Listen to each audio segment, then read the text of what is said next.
Biru academy के YouTube channel पर आप सभी साथियों का स्वागत है। डियर आज मध्य प्रदेश में बीएड चयनितों के भविष्य का फैसला होने जा रहा है। पूरी तरीके से बात करेंगे, क्या कुछ है आपको रूबरू करवाएंगे। लेकिन जितने लोग चैनल पर पहली बार जुड़ रहे हैं, सब्सक्राइब करके बेल आइकन प्रेस कर लीजिए। डियर आप जानते हैं कि मध्य प्रदेश की सरकार की तरफ से क्लैरिफिकेशन मांगा गया था माननीय सुप्रीम कोर्ट में, जिसका हाल ही में जो क्लैरिफाई है वो कर दिया गया 8 अप्रैल को।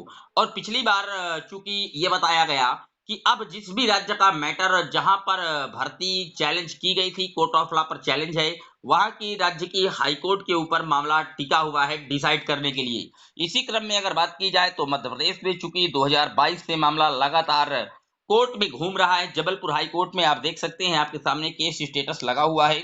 और यहाँ पर रिट पिटीशन 13/62 और आज की डेट 15/4/2024 लिखा हुआ है। ऑनरेबल जस्टिस सील लागू, ऑनरेबल जस्टिस अमरनाथ जी की बेंच पर इस मामले को आज सुना जाएगा। सीरियल नंबर 33 पर इस केस की सुनवाई होने जा रही है। देखिए डियर, अब जो क्लैरिफिकेशन आया है सुप्रीम कोर्ट का, उसी को किस तरीके से यहाँ पर लागू किया जाएगा, किस तरीके से उसका जो अर्थ है निकाल करके जस्टिस सील लागू जी मध्य प्रदेश में जो बीएड के कैंडिडेट चयनित हैं, सिस्टम में बने हुए हैं, लगभग 10 से 11 हजार यहाँ पर टीचर प्राथमिक लेवल की शिक्षक भर्ती के लिए पूरी तरीके से विद्यालयों में अपनी सेवाएं दे रहे हैं, उनके भविष्य का आज फैसला होना लगभग तय माना जा रहा है। क्योंकि इसी का वेट कर रहे थे क्लैरिफिकेशंस का, चूंकि मामला सुप्रीम कोर्ट में था और वहां से क्लैरिफाई का वेट किया जा रहा था, इसीलिए तारीखें बढ़ाई जा रही थी। क्योंकि ऑलरेडी जितने भी सुनवाई है, जितने भी पॉइंट है, वो सारे पॉइंट रखे जा चुके हैं। लगातार मामला कई साल से यहाँ पर जबलपुर हाई कोर्ट में लंबित है। तो उम्मीद है कि अब वो जो जजमेंट आया है सुप्रीम कोर्ट का, उसको किस तरीके से यहाँ पर बैठा करके जो अपना जजमेंट है वो किस तरीके से देंगे। आज इस पर एक महत्वपूर्ण सुनवाई होने जा रही है। उम्मीद है कि अगर कोई केस ज्यादा लंबा नहीं खिंचता तो लंच के बाद तक हर हालत में आज इस केस को टेकअप किया जाएगा और दोपहर 1 से 2 के बीच में निश्चित तौर पर इस केस का जो नंबर है वो आ जाएगा, क्योंकि 33 नंबर सीरियल पर मामला लगा हुआ है। और इसका जो जजमेंट आएगा वो महत्वपूर्ण होगा बिहार में चयनित कैंडिडेटों को, क्योंकि पटना हाई कोर्ट की सिंगल बेंच के द्वारा कहीं ना कहीं जो बिहार में बीएड के कैंडिडेट चयनित थे 20 से 22 हजार, उनको बाहर करने का आदेश दे दिया गया।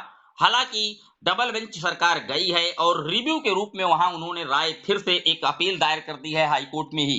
चूंकि अब सुप्रीम कोर्ट का जो रास्ता है वो बंद हो चुका, क्योंकि सुप्रीम कोर्ट ने ऑलरेडी कह दिया कि 11 अगस्त 2023 के बाद किसी भी एक रिक्रूटमेंट पर बीएड होगा नहीं।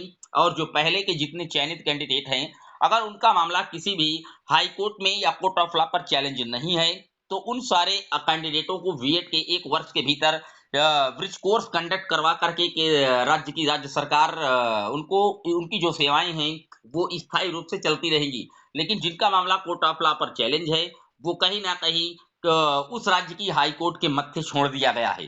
तो मध्य प्रदेश का जो डिसीजन आज आएगा, सुनवाई का जो मेन फैसला होगा, उसका इफेक्ट सीधे तौर पर बिहार में पड़ेगा, जहां पर 22,000 कैंडिडेटों को निकालने का आदेश ऑलरेडी पटना हाई कोर्ट के द्वारा दिया गया है।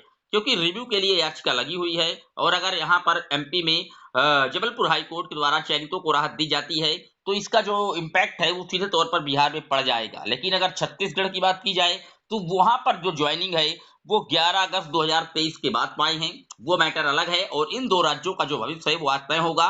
11 अगस्त 2023 के बाद जितने भी कैंडिडेट सिलेक्ट है वो पूरी तरीके से इनवैलिडेट किया गया है क्लैरिफिकेशंस में। तो छत्तीसगढ़ में बीएड चयनित पूरी तरीके से बाहर हैं, लेकिन मध्य प्रदेश का आज फैसला होगा सुनवाई पर और उसके बाद तय हो जाएगा बिहार का भी भविष्य। तो आप लोग चैनल पर बने रहिएगा, जैसे ही जजमेंट आएगा, जैसे ही सुनवाई होगी, जो भी सार होगा, हम आपको लगातार चैनल के माध्यम से अपडेट देते रहेंगे। आपकी क्या राय है कमेंट बॉक्स में मेंशन कर दीजिएगा।